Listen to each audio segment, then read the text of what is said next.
Hello everybody, welcome to the United Stand. I'm Goldbridge. Big news coming out then from David Ornstein and The Athletic in relation to Manchester United, PSG links, the Premier League not happy about Manchester United being bought by Qatar, and overall just quite a xenophobic, bordering on xenophobic nonsense story really. Not a nonsense story, but a reaction to it, which is basically I just think it's made to make people think the Qatar bid is bad for football. When ultimately, can we just all remember that regardless of whether PSG's president Al Khalifi, I think that's how you pronounce it, is working on this deal for Qatar, Sir Jim Ratcliffe owns Nice. Sir Jim Ratcliffe owns Nice. Like, the double standards that just are amazing to me. But let's hit the headline. So basically, David Ornstein in The Athletic this afternoon has literally just reported that the PSG president, which I believe is Al Khalifi, has basically been working on this deal as an intermediary. It actually goes on to say that the Glazers have asked him to speak with Sheikh Jassim Al Thani in a persuasive way to up his bid. So effectively, what you've got here is almost two stories. You've got a story that, it's clearly PSG who are behind this. It's clearly Qatar who are behind the Al Thani bid.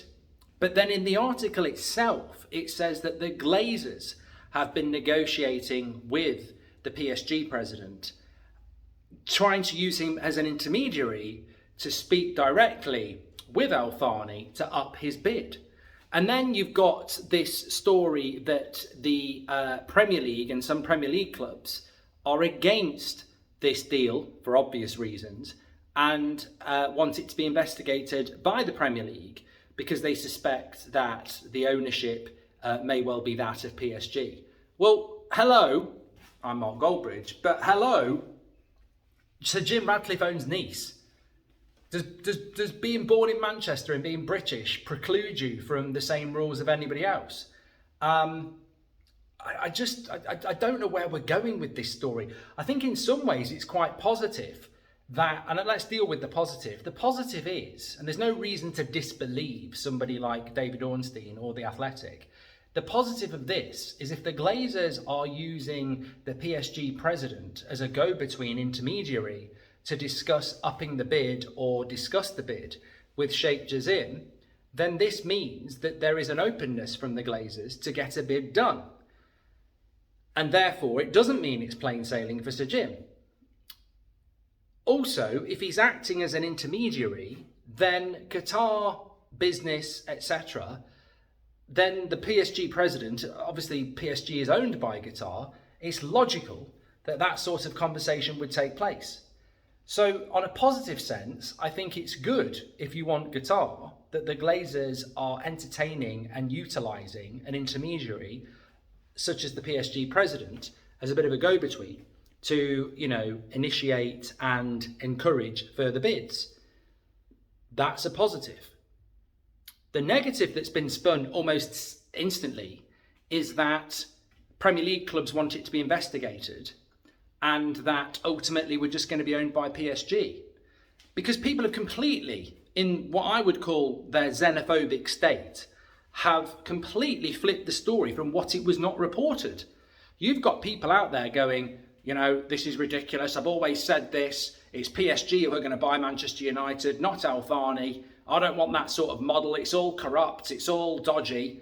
And yet the article that is revealing that the PSG president is involved in the negotiations, the article that reveals that and allows people to run off with their agenda actually clearly states that it is the Glazers who spoke to and asked that PSG president to speak to Al Thani direct.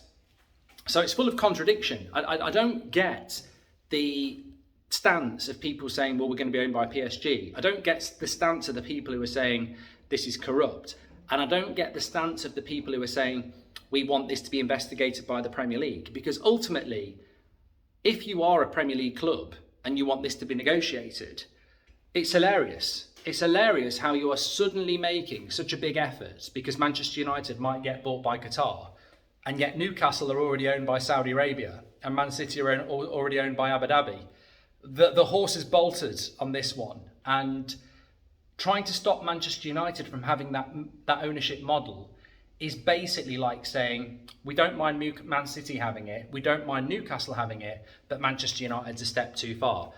May I just remind those people, Manchester United haven't won a Premier League title in 10 years. So it's not like if you give us the Qatar ownership, we're going to run away with things. We can't win a Premier League without it. And that's basically what every other jealous football club in the Premier League is concerned about. So, look, personally, I think this is a very interesting story to watch and keep an eye on. Where it's going to go and what it means, I don't really know. It's certainly, in my opinion, just giving my opinion on this, it's certainly, in my opinion, one of the most significant updates we've had around the Qatari bid in quite a while, because it's well sourced. And it says that the Glazers have instigated the PSG President to assist them in, obtaining a bigger bid for the club. So that's quite a positive update because it's Glazer-led, it's from a good source, and it's involving the PSG President as a go-between. So I think that's quite a positive update there. The negative of it is the propaganda and the nonsense that we've been witnessing for pretty much since November, where any Qatari news that's positive is deemed to be highly negative by certain people, and where the Sir Jim Ratcliffe bid is deemed to be perfectly fine based on passports. So look, as I said at the start of the video, Sir Jim Ratcliffe owns Nice. So this whole, what's PSG got to do with Manchester United's and Qatar's bid? Sir Jim Ratcliffe owns Nice. That's a fact. So, which is also in France. So, and also the article that is revealing this PSG link is basically saying that the Glazers themselves are the people that have asked the PSG president to, act as an intermediary to get more money out of Thani. Where we're going to end up with this, we don't know. But certainly it feels like, after probably 2 or 3 weeks of really quite negative updates where we feel it's moving towards Sir Jim, this could be a positive swing towards Qatar again. But it's also a warning that if Manchester United were to be purchased by Qatar, or Qatar was to win, we're quite clearly going to get quite a lot of opposition from other Premier League clubs, which in my mind is bloody ridiculous considering Newcastle and Manchester City's current ownership and the fact that we haven't won a title for 10 years. So it's not like we're going to dominate world football with Qatar. It's just sour grapes. And because it's Manchester United, people just feel the need to have a go at it. Anyway, it's a quick update. We'll obviously be discussing it more at 8 o'clock, but I just wanted to give you my thoughts on it. Beware false reporting. And beware the nonsense that we're going to be owned by PSG and all this sorts of stuff. Read the article. It is what it is. And also, Sir Jim Ratcliffe owns Nice. I'll speak to you all in a bit.